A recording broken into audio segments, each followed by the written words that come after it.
ちろんです。以下が日本に翻訳したものです。2025年トヨタ、クラウンエステートのレビューへようこそ。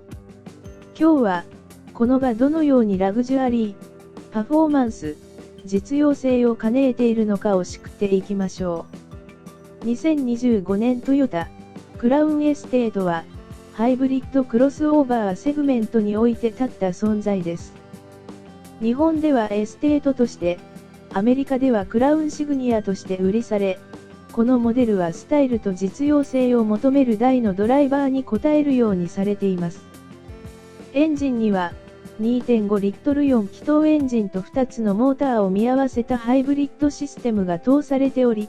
合240力の出力を織ります。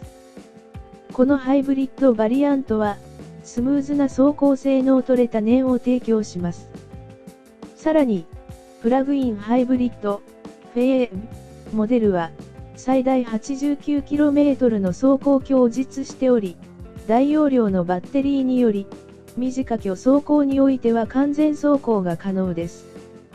両方のバリアントにはトヨタの E4 全掛けシステムが搭されており、様々な走行条件においてれたトラクションと安定性を提供します。両の寸法は、差 4930mm、幅 1880mm、高さ 1625mm です。このサイズ感と、21インチのアルミホイールが見合わさることで、道上での存在感は抜群です。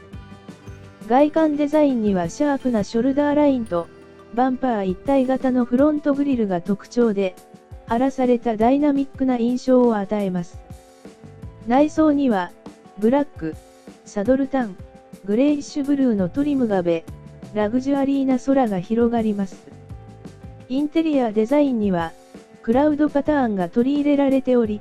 上品で落ち着いた雰囲気が漂います。内には 12.3 インチのマルチメディアシステムが搭され、Apple CarPlay や Android Auto に対応しており、スムーズな接続が可能です。荷室スペースは広く、5席を倒すことで 68.8 立方フィートにまで広むでき、多様なオサムニーズに対応します。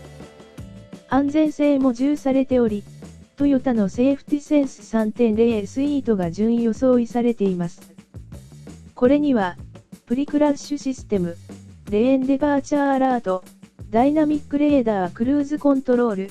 ロードサインアシストなどが含まれ、ドライバーの自信と乗りの方を高めます。走行性能では、クラウンエステートは荒らされたドライブ体験を提供します。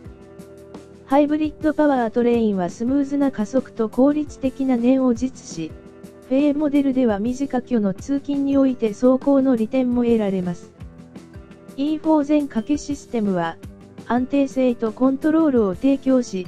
様々な走行条件に応します。として、2025年トヨタ、クラウンエステートは、ラグジュアリー、パフォーマンス、実用性を兼ねたプレミアムなハイブリッドクロスオーバーです。日常の通勤や週末のアドベンチャーに最なとして、様々な点ニーズに応える魅力的なパッケージを提供します。このレビューをご覧いただき、ありがとうございました。